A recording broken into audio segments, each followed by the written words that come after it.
En 1939 se desató, luego de la invasión alemana a Polonia, la segunda gran guerra de escala planetaria que hasta entonces había visto la humanidad y que esperemos no vuelva a ocurrir. Como probablemente sepas, Estados Unidos no quería involucrarse bélicamente en esta guerra hasta que se vio obligado luego del ataque japonés sobre Pearl Harbor. Dado que Japón formaba parte de la Triple Alianza junto con Italia y Alemania, al momento de que Estados Unidos entró en conflicto con ellos, automáticamente también entraba en conflicto con estos dos países y lógicamente pasaba a formar parte de los aliados con Inglaterra, Francia, Canadá, entre otros. Son muchas las historias de guerra que relatan situaciones heroicas, de camaradería, curiosas y hasta románticas ocurridas durante esos largos 6 años. Sin embargo, la guerra librada entre Japón y Estados Unidos, teniendo como escenario aquellas pequeñas manchas de tierra en el Océano Pacífico llamadas islas, daría paso a unas historias que como poco son curiosas. Recordemos que la ferocidad japonesa, llevada hasta el extremo por su sentido patriota y el de honor para no rendirse, hicieron mella en la mente del occidental, quienes creyeron que era mejor liquidarlos antes que tomarlos prisioneros, aunque se hubiesen rendido, logrando a su vez que los japoneses tuvieran la idea de que los norteamericanos preferían no tomar prisioneros, por lo que no era conveniente rendirse ante ellos.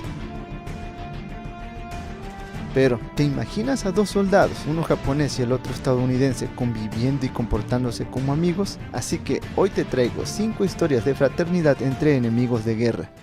Gus del Eika Maru. El 29 de mayo de 1943, el carguero Eika Maru era torpedeado y de él era rescatado con vida por los tripulantes del submarino Tambor un solo hombre, al cual, por la barrera idiomática entre ambos bandos, bautizaron con el nombre de Gus. Lógicamente, y como era de esperarse, los estadounidenses al capturarlo y llevarlo a bordo del submarino no fueron, por decirlo de alguna manera, delicados en su trato. Gus, al verse perdido y capturado, solo pensó que en lugar de la previsible tortura a la que iba a ser sometido, lo mejor sería una muerte rápida, y así se los dio a entender, por medio de señas al oficial que a punta de pistola lo llevaba a la sala de torpedos. Una vez ahí, en lugar de un disparo, Gus recibía a manos de su captor un vaso de whisky, el cual bebió no sin recelo. Al paso de los días y debido a la convivencia, Gus se ganó la simpatía de la tripulación y hasta empezó a colaborar con los quehaceres diarios, llegando al punto que cada vez que el submarino entraba en combate gritaba "Banzai" como una manera de animarlos. Como era de esperarse, no podía formar parte de la tripulación, razón por la cual casi un mes después era dejado con los marines en una base militar australiana, no sin antes despedirse de todos y cada uno de los miembros de la tripulación con una reverencia y un saludo de manos, quienes a su vez también se sintieron tristes al ver irse a su nuevo amigo vendado de los ojos y esposado de las manos. Checa el dato. Shizuo Okuna del Meisei Maru. El 11 de junio de 1945, el Meisei Maru era hundido a manos del Flying Fish, otro submarino de guerra estadounidense. Luego de retornar para verificar la destrucción del barco y la inspección de los restos, se dieron cuenta que en el agua había un superviviente al ataque, el cual fue rescatado y llevado a bordo. Aunque el recibimiento dado al prisionero fue bastante rudo, ya que fue rapado del cabello y del vello púbico, y luego de esto invitado a suicidarse por un marino, quien le daba un cuchillo mientras le hacía señas para que practicase el seppuku. La percepción deshumanizada que los tripulantes del submarino tenían del japonés fue cambiando de manera paulatina, luego de reflexionar por cada ataque perpetrado y los efectos de accionar las armas sobre barcazas enemigas. Aparentemente un sentimiento de culpa que surgió entre la tripulación muy pronto se fue convirtiendo en empatía por el prisionero japonés. Shizuo Okuna, al igual que Gus del puesto anterior, ayudó también en las labores diarias dentro del submarino, y no solo eso, también ayudó a limpiar los lanzatorpedos, aunque eso significase violar la Convención de Ginebra, por lo que igualmente se ganó la simpatía de la tripulación, quienes amistosamente lo empezaron a llamar So-So. Antes de ser dejado en Midway el 30 de junio del mismo año, ya sentía agradecimiento por la tripulación, y así se los hizo saber en una carta dejada a ellos, en la cual también señalaba la enorme capacidad para la amistad que todos ellos tenían. Checa el dato. El traductor del Matsu Maru. El 8 de julio de 1944, el Tautog, también submarino estadounidense, hundía el Matsu Maru, y al igual que en el puesto anterior, solo rescatarían un solo hombre con vida. A diferencia de Gus y So-So, el sobreviviente de este ataque no era militar, sino un marino que cargaba leña de Tokio a Hokkaido. Quizás fue por esto que rápidamente le fueron asignadas tareas de recamarero y posteriormente de traductor del japonés al inglés, actividad que desempeñó luego de que el Tautog hundió el Hokoryu Maru, otro carguero carguero japonés que transportaba aceite de coco, al servir de intérprete entre 2 de los 6 prisioneros capturados por la tripulación del submarino. Al igual que en los puestos anteriores, tuvo que ser dejado en tierra también en la base de Midway junto con los otros prisioneros. Sin embargo, a decir de la tripulación, él ya era uno más de ellos. Checa el dato.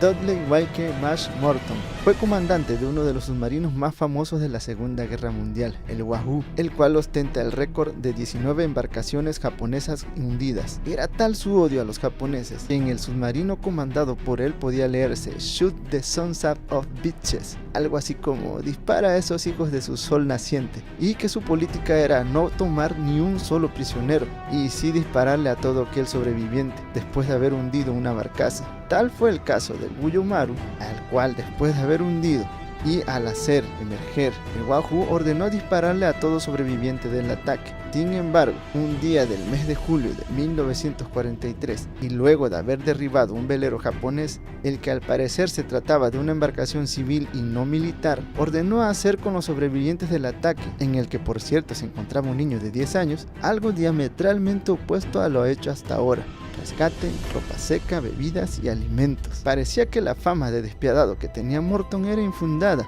al igual que la de su tripulación, y aún mucho más, el hecho de ver cómo esa tripulación de soldados feroces ahora no solo habían realizado algo contrario a lo que se hablaba de ellos, sino que incluso convivían con los japoneses rescatados, tanto que el sentimiento general era que más que prisioneros, esas personas eran parte de la tripulación del Wahoo. ¿Será que la ferocidad de Morton y sus tripulantes solo era fama infundada? ¿O por el contrario, llegó un momento en que la carnicería vista hizo nacer un sentimiento de culpa y luego de simpatía por el enemigo? La respuesta nunca la sabremos, ya que el Wahoo desapareció un 11 de octubre de 1943 en el estrecho de la Perouse. Checa el dato. El almirante Eugene B. Flakey. Al igual que pasaba con Morton, el odio que sentía Eugene Flakey, a quien apodaban Lucky Flakey, era tal que en una ocasión llegó a escribir a su esposa: "Vaya placer es eliminar japoneses, tus ojos rasgados no son ni humanos ni de bestia". Podría poner la pistola en la oreja de un japonés y apretar el gatillo sin ningún escrúpulo. Sin embargo, un 31 de mayo de 1944 y después de hundir el Kotomaru, un prisionero japonés era subido a bordo del submarino Barb, y luego de un corto interrogatorio en el que el prisionero no quiso hablar, Flakey puso de forma amenazante su pistola calibre 45 sobre la mesa, logrando así que empezase a hablar, comenzando con dar su nombre, el cual era Kitojima Sanji, y dando después información estratégica de cara a la guerra que se libraba. Sin embargo, a la par que daba información, el trato recibido, lejos de lo que se podría esperar, era más bien cordial y amable, al grado que una vez terminada la guerra pidió ser enviado a Estados Unidos y no a Japón por miedo a ser ejecutado, debido a que quizás había sido demasiado cooperativo con la información. Todo esto hizo reflexionar al propio Flakey, al grado que en otra carta enviada tuvo que reconocer que se puede obtener más información de un prisionero solitario arrebatado a una muerte segura en las aguas heladas, mientras está agradecido por el buen trato de sus captores y un poco decepcionado con su país, que después de estar incomunicado durante semanas. Quizás, solo quizás, más que un prisionero, Flakey consideraba a Kitojima Sanji uno más de sus tripulantes. Checa el dato. Y es así como llegamos al final de nuestro video. Como pudiste ver, en medio de toda la confusión y odio que puede existir en una conflagración bélica, pueden surgir verdaderos lazos de amistad y simpatía. Y es que tenemos que considerar que los estereotipos y la no globalizada época en la que ocurrió la Segunda Guerra Mundial lograban hacer que uno y otro bando consideraran al enemigo como todo menos como un humano semejante. Las experiencias vividas les demostró todo lo contrario, y es que salvo las diferencias idiomáticas y de costumbres que tenían cada uno de ellos, lo demás no los hacía diametralmente diferentes a como se creía en aquellos tiempos. Quizás ahora las generaciones actuales no vean tan diferentes a personas que tienen costumbres diferentes y que se encuentran en países alejados del suyo, y quizás por eso ahora sea más fácil ver lazos de amistad entre personas de diferentes países. ¿Tú qué opinas? Puedes dejar en la caja de comentarios tus saludos, sugerencias, opiniones o lo que quieras poner. Comenta, no se te olvide suscribirte, dar like y recomendarme con tus familiares y amigos para que sigamos teniendo más videos en este canal. Que tengas buenas noches. Chao.